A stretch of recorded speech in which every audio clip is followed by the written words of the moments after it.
매 주일마다 온전한 믿음 이 시리즈로 우리가 함께 만나고 있습니다. 오늘은 그 두 번째 시간 영적인 눈이 열리는 것이라는 주제를 가지고 함께 하나님의 귀한 말씀을 나누기를 원합니다. 우리가 흔히 예수 믿으면 복 받습니다. 그리고 예수 믿으면 모든 문제가 해결됩니다 라고 하면서 다른 사람들을 전도하거나 그렇게 복음을 전합니다. 그래서 이 말을 듣고 많은 사람들이 축복을 기대하면서 그렇게 교회에 달려 나오죠. 그런데 교회 나왔는데 여전히 내 삶은 어려워요. 만사 형통하다더니 오히려 문제가 더 심각하고 문제는 해결될 기미가 보이지를 않습니다. 이런 나의 변하지 않는 형편과 삶을 이렇게 지켜보면서 굉장히 많은 사람들의 마음에 내가 괜히 예수 믿었나 하는 그런 마음이 들기도 합니다.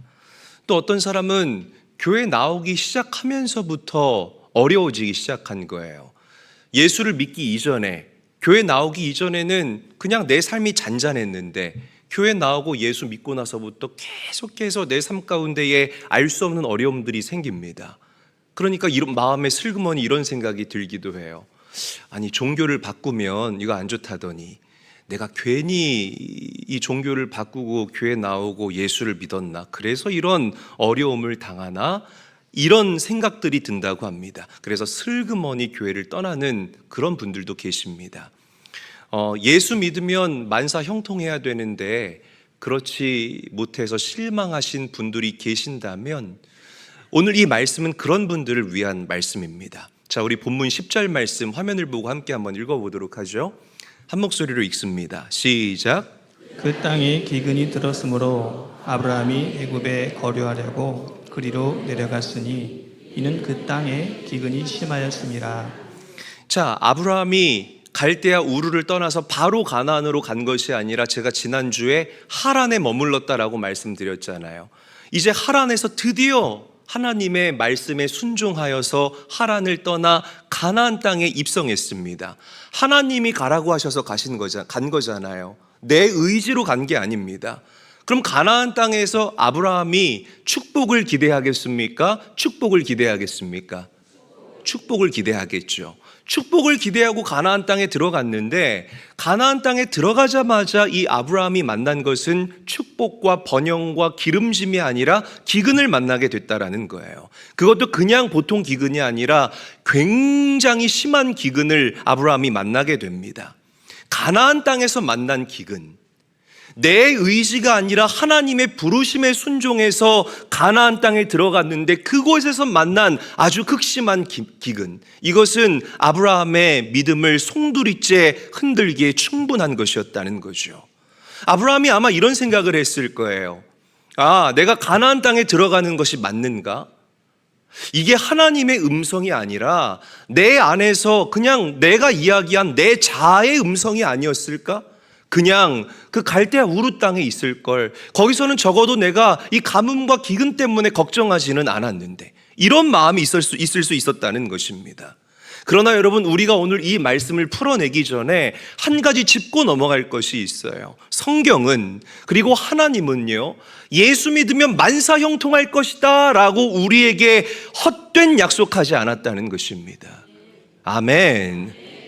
절대 그런 헛된 약속하지 않았어요. 어려움 하나도 없을 것이고 아픔도 없을 것이고 모든 일들이 만사 형통할 것이다, 이렇게 얘기하지 않았다는 것입니다.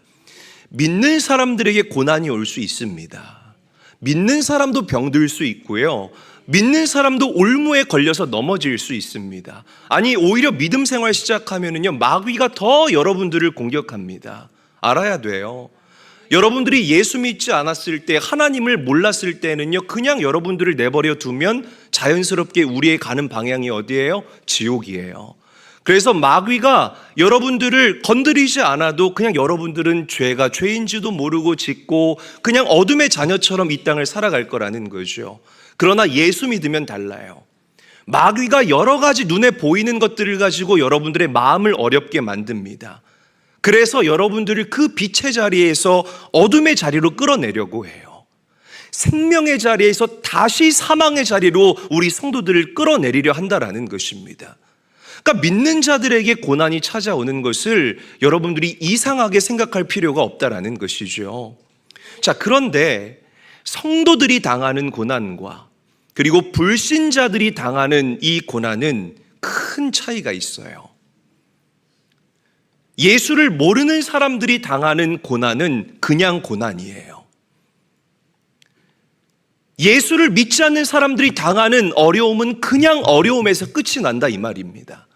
그러나 예수 믿고 구원받은 우리 성도들이 당하는 어려움은 그냥 어려움에서 끝나지 않아요. 문제도 그냥 문제에서 끝이 나지 않습니다.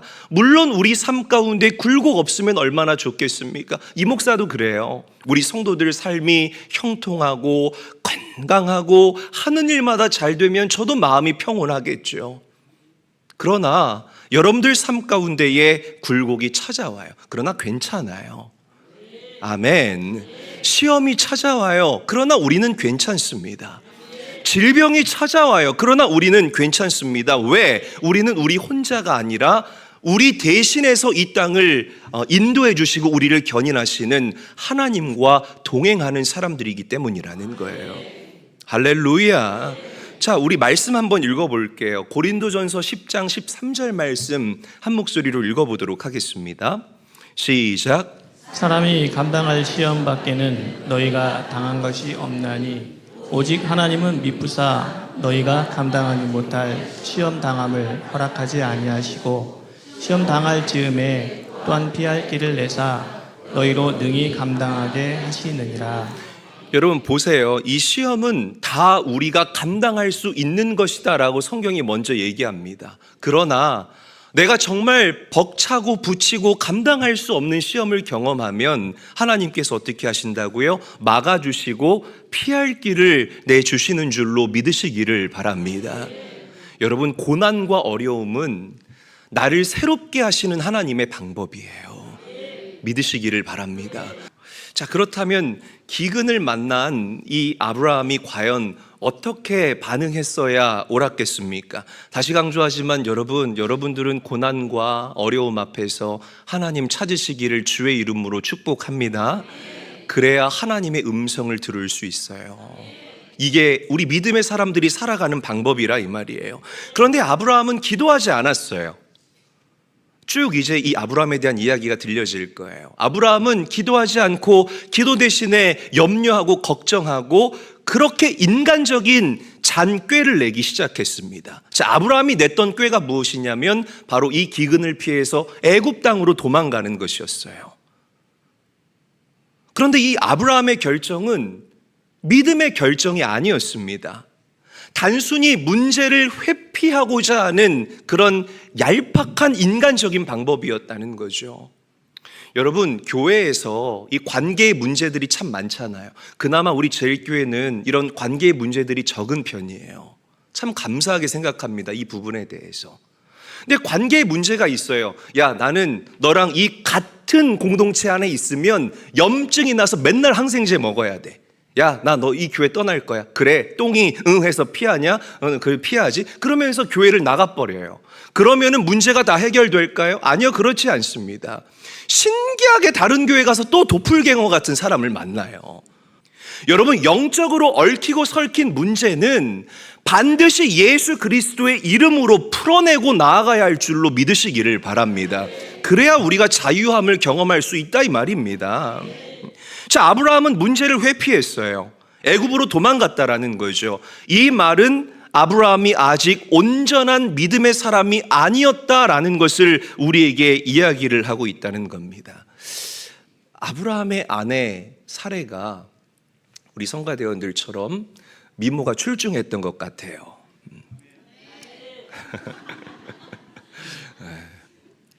그래서 이 아브라함이 또 쓸데없는 걱정을 합니다. 야, 우리 아내가 이렇게 절세 가인인데 사람들이 내 아내를 보고 탐내서 내 아내를 빼앗기 위해 나를 죽이고 그렇게 내 아내를 데려가면 어떻게 할까? 애굽 땅으로 도망간 이 아브라함의 마음에 또 다른 걱정거리가 생기기 시작했습니다. 그러니까 여러분 보세요. 이게 하나님께 묻지 않고 인간적인 방법으로 문제를 풀어가려는 사람들의 결말이에요. 그러니까 문제가 또 문제가 계속해서 아브라함에게 더해져 갔다라는 거죠. 자, 그런데 또 인간적인 기발한 아이디어가 떠오르네. 야, 어떻게 이런 생각을 할 수가 있을까? 그래서 아내 사례를 불러다가 아브라함이 이렇게 얘기합니다. 여보, 이리 와봐요. 그러면서 남자가 제가 목사니까 더 이상은 얘기 안 할게요. 남자가 이런 얘기를 합니다. 내 아내 사례요. 그대는 내가 보기에 너무나 아름답소. 사람들이 당신을 보면 당신의 미모에 반해서 당신을 나에게서 빼앗아 가려고 할 것이 분명하오. 그러니 누가 당신과 나와의 관계를 묻거든 당신을 내 누이라고 거짓말 좀 해주시오. 그러면 당신도 살고 내 목숨도 부지할 수 있는 그런 일석이조, 도랑치고 가재 잡고 바닥 쓸고 동전 줍고. 남편이라는 사람이 아내를 지킬 생각하지 않고 자기 목숨 아까워서 아내를 누이라고 속여달라고 제안하다니요. 이 얼마나 아내가 여자로서 속상하고 서운했겠습니까? 그러니까 여러분, 성경이요, 이 아브라함의 부족한 모습을 저희들에게 계속 보여줘요. 치졸한 모습, 남자답지 못한 모습. 왜 그럴까요? 결국에는 믿음의 조상으로 완벽하게 빚어졌던 그 아브라함이라는 사람도 우리와 똑같은 별 수 없는, 아니 우리 성도들이 더 훌륭해요. 우리보다 못한 연약한 사람이었다라는 것을 성경이 저와 여러분들에게 보여주고 있다는 것입니다. 우리는 아브라함에게 주목하는 것이 아니라 그 보잘것없는 아브라함을 믿음의 조상으로 세워서 예수 그리스도가 이 땅에 오실 때까지 그 한 사람의 가문을 믿음의 명문 가문으로 빚어가셨던 하나님의 일하심에 주목해야 된다는 것입니다.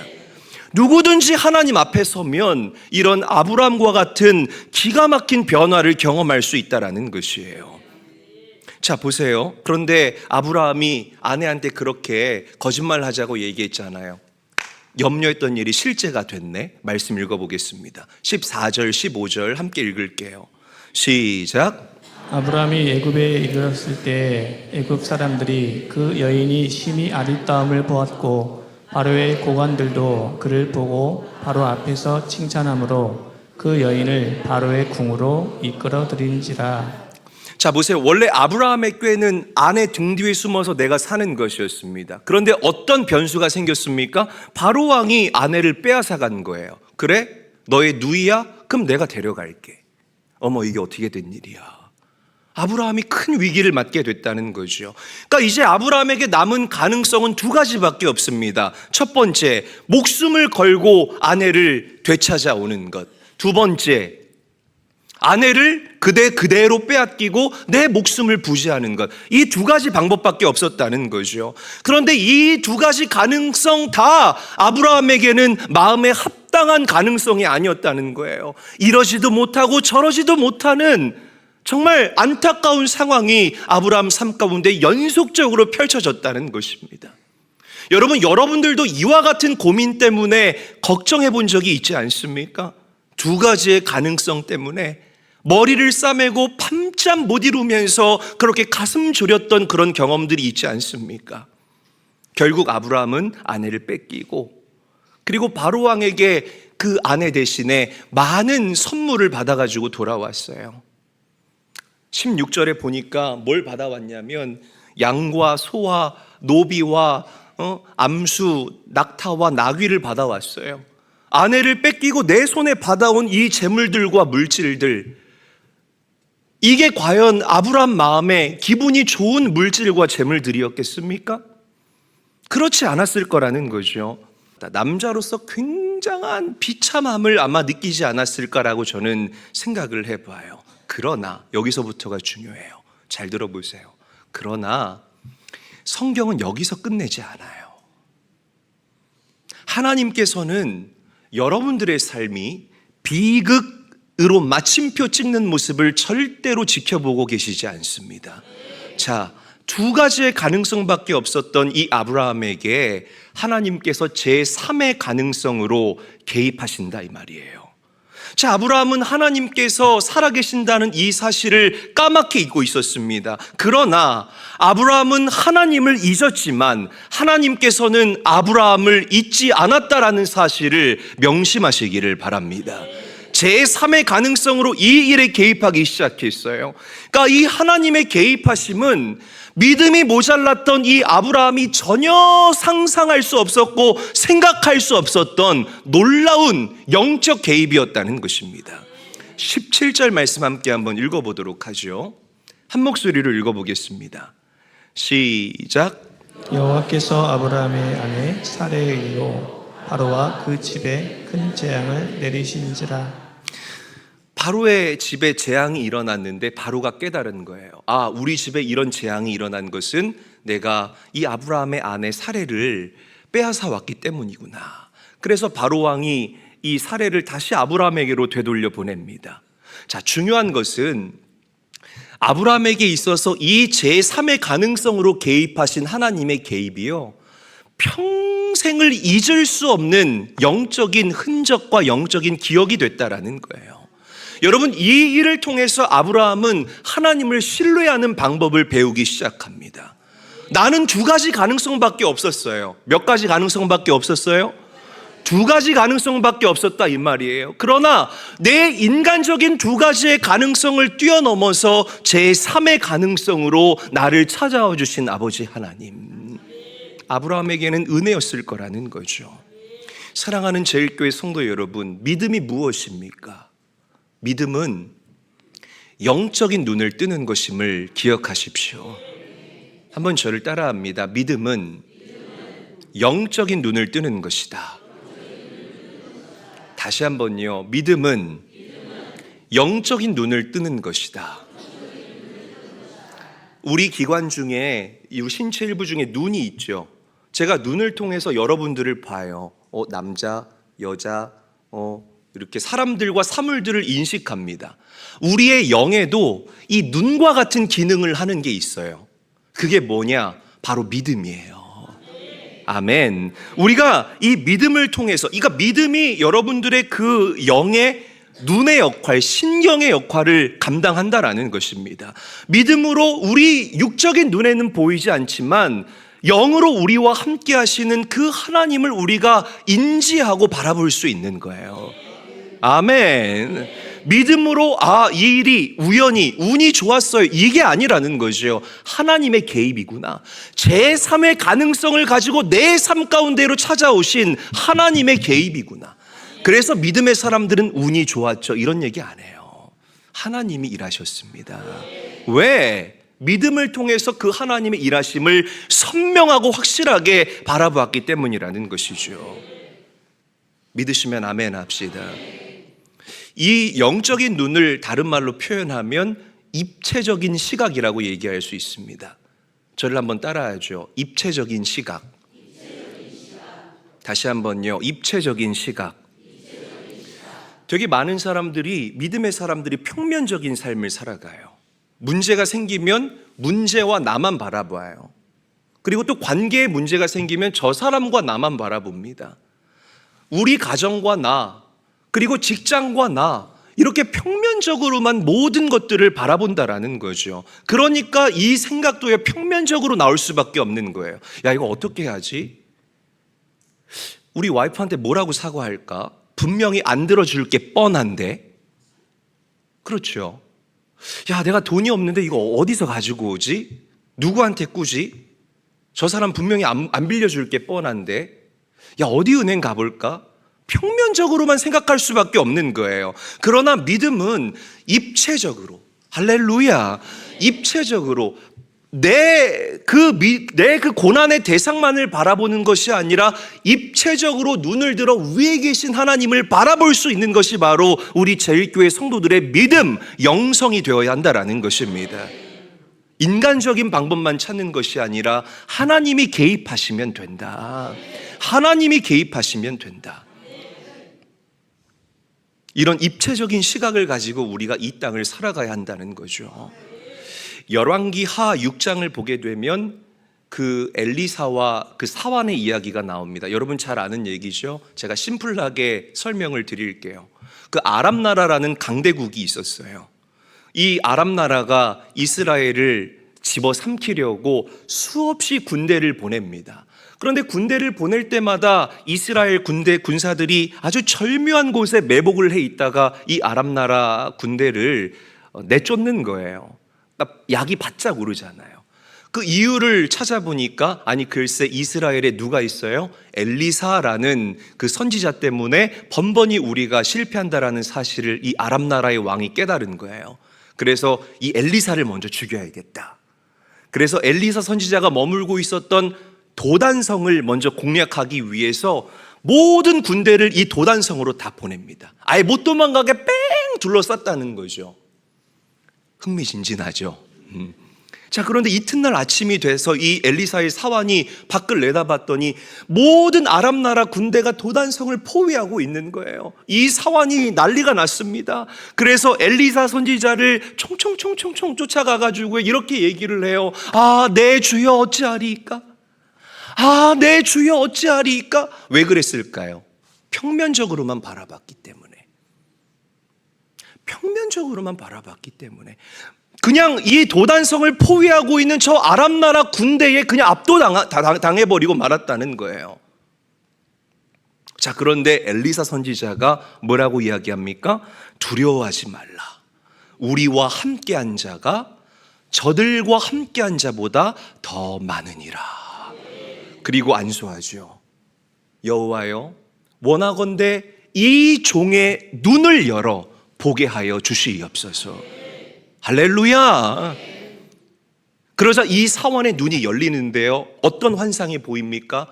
하늘의 천군 천사와 불말과 불병거가 그 아람 나라 군대를 에워싸고 저 산기슭까지 그렇게 진을 치고 있는 모습을 보게 됩니다. 이게 바로 입체적인 시각이라는 거예요. 저는 이 말씀을 위로할 때마다 정말 큰 위로가 돼요. 여러분, 믿음은 영적인 눈이 열려서 평면적인 시각에서 입체적인 시각으로 내 시선이 변해가는 것. 그래서 위에 계신 하나님을 바라보는 것이 바로 여러분들의 믿음이라는 사실을 명심하시기를 바랍니다. 할렐루야. 자, 예수님을 묵상해 봅시다. 예수님도 하나님께서 저와 여러분들에게 선물하신 제3의 가능성이었습니다. 믿으시면 아멘 합시다. 어떻게 죄의 문제를 여러분들 혼자 힘으로 해결합니까? 어떻게 죽음의 문제를 우리가 인간적인 노력과 몸부림으로 이겨낼 수 있겠습니까? 그러나 그런 저희들의 연약함을 보시고 하나님께서는 예수 그리스도를 제3의 가능성으로 죽음과 죄 앞에서 끙끙 앓고 있는 저와 여러분들을 구원하시려고 예수님을 보내주신 거예요. 그리고 이렇게 말씀하십니다. 영접하는 자, 곧 그 이름을 믿는 자들에게는 하나님의 자녀가 되는 권세를 주셨으니. 할렐루야. 여러분, 엔데믹 시대죠. 코로나 이후 시대를 우리가 살아가고 있습니다. 가치관의 전쟁이에요. 아마 여러분들이 부정할 수 없을 것입니다. 과거 70년대부터 90년대까지는 가난과 질병이라는 이 카테고리로 마귀가 우리 믿음의 사람들을 공격했어요. 그런데 이제는 이 마음과 생각이라는 이 대 카테고리를 가지고 여러분들을 공격하고 조정하는 것이 바로 마귀의 방법입니다. 이 마지막 때일수록 우리는 우리의 마음과 생각을 지키며 나아가야 할 것입니다. 어떻게? 입체적인 시각을 가지고. 아멘. 열린 눈을 가지고 우리가 이 땅을 살아가야 된다라는 거죠. 저는 여러분들의 영안이 오늘 예배를 통하여서 활짝 열릴 수 있게 되기를 주님의 이름으로 간절히 축원합니다. 간절히 축원합니다.